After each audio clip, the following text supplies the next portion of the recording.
I'm going to give you just a brief overview. But again, just kind of take a look at this center, good-looking skeleton. That looks like pretty good posture from the side, doesn't it? I mean, you have a head that's stacked on top of shoulders, that's stacked on top of a pelvis with a nice even balance through the feet. That's sort of an ideal balanced posture. But what's driving it from the inside? Let's start with the diaphragm. And again, I mentioned before, you can see that nice shape of the diaphragm. It's a dome shape. So when we talk about ZOA and what drives that posture, shape, and position of the diaphragm, it's a rib cage via position of a pelvis and an abdominal wall that is working together as a team to create a draping around the diaphragm. So for instance, the rib cage drapes around the diaphragm, just kind of this nice tucking of the diaphragm, and then that creates an apposition, that is, the inside of the rib cage in close, intimate approximation to the diaphragm itself. That's zone of apposition. It's like a deep pocket. It's like a deep canyon of approximation.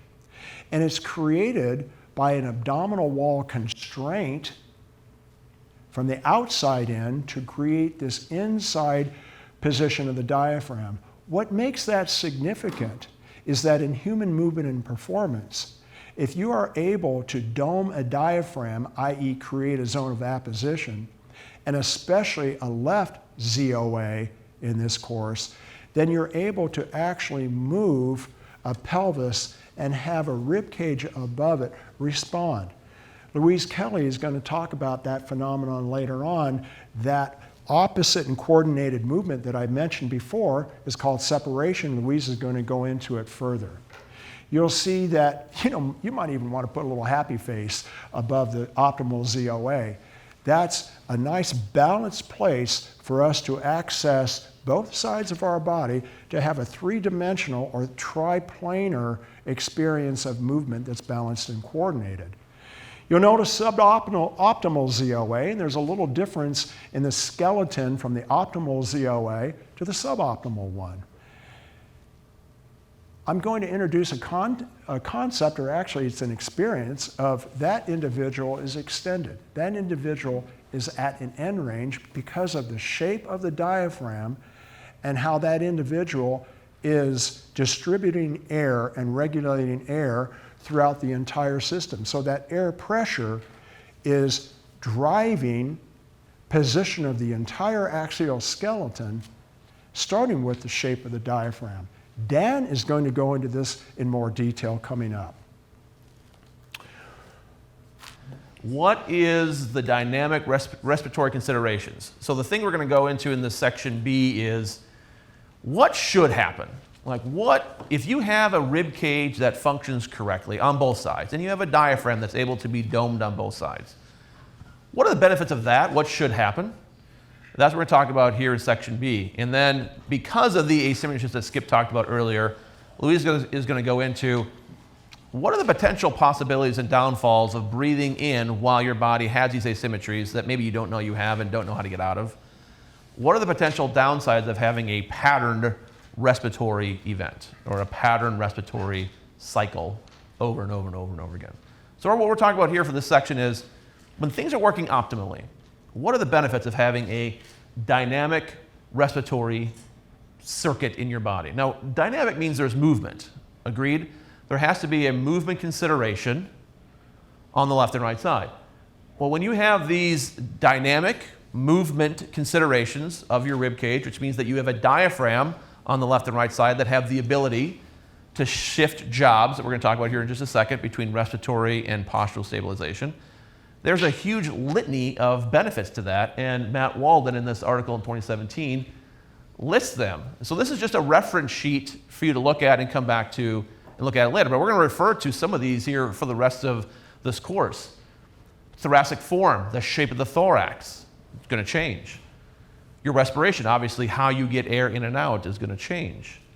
The postural stability, because the role of the diaphragm, like Skip mentioned, has to transition from one of respirator to one of postural stabilizer.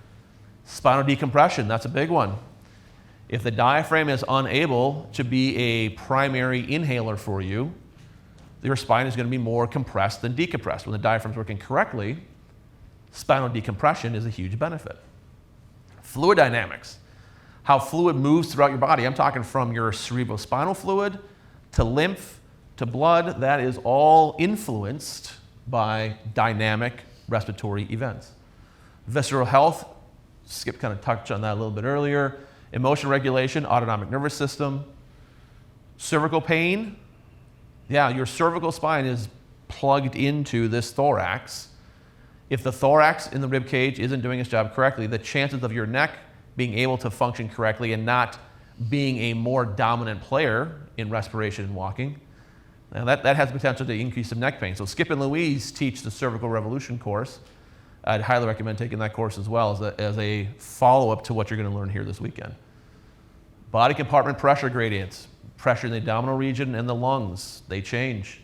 The anterior neck, that's going to be influenced as well. The pleural form, the actual shape of the lung in the rib cage, changes. We talked about some fascial dependency as well, as the skeletal muscle called the diaphragm is able to do its job correctly. And the pelvic floor. I'm not saying it's impossible to treat a pelvic floor in the absence of a fully functioning alternating diaphragm. It's just much harder than it makes your job a lot harder than it needs to be. So let's make sure we have a fully functioning thoracic diaphragm on top of a pelvic diaphragm so you can actually be able to get a proper pistoning effect on both sides. Great article by Matt Walden, just kind of lays out some benefits, and like I said, we'll be referring to some of these things as we move forward as well for the next couple of days. So that's on page 6. So one of the big things is this. David, the better leveraged right hemi-diaphragm versus the less efficient and the more poorly leveraged left diaphragm contributes to the sacral base rotation and orientation to the right.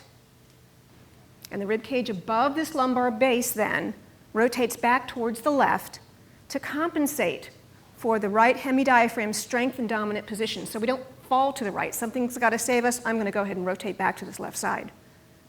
The left ribs externally rotate and right ribs internally rotate more easily in this pattern than the reverse because of the dominant, stronger right diaphragm.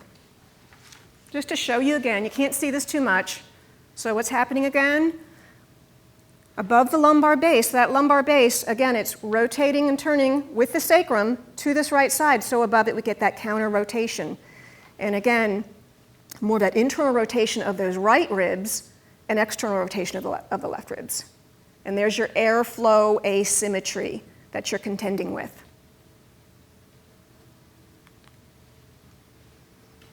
And it bears repeating this sort of merry-go-round that occurs. The stronger, thicker right diaphragm. So if you're on a teeter-totter, I like this analogy, a teeter-totter. You've got a heavy kid on one end and a lighter kid on the other, and that heavy kid is taking over, not allowing the other one to drop down. So that's that right diaphragm literally pulling you over into the right hemisphere.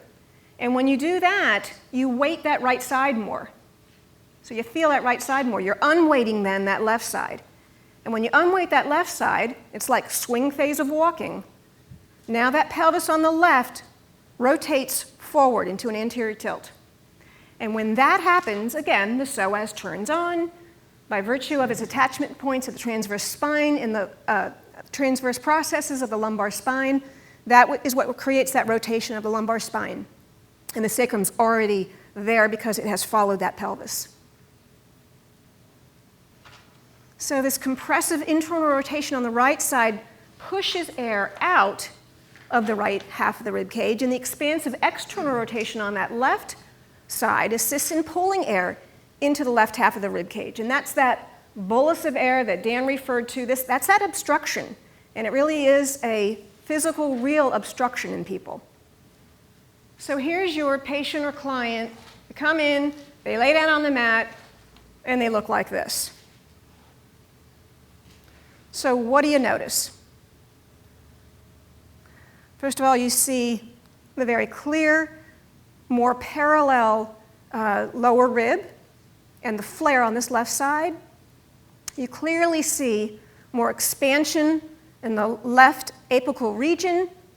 This area is shaded because that has come forward in response to the internally rotated ribs and in response to a diaphragm that does a better job, again, of exhaling. We're in right stance. In fact, we don't even have a pelvis drawn on this side because the brain has dropped it off. It's not getting that compression that it needs to really feel it.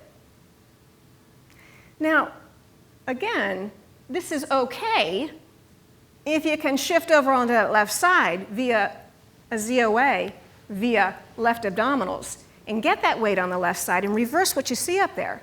The problem is people don't reverse it. They just don't know. They don't know how. So they go to bed at night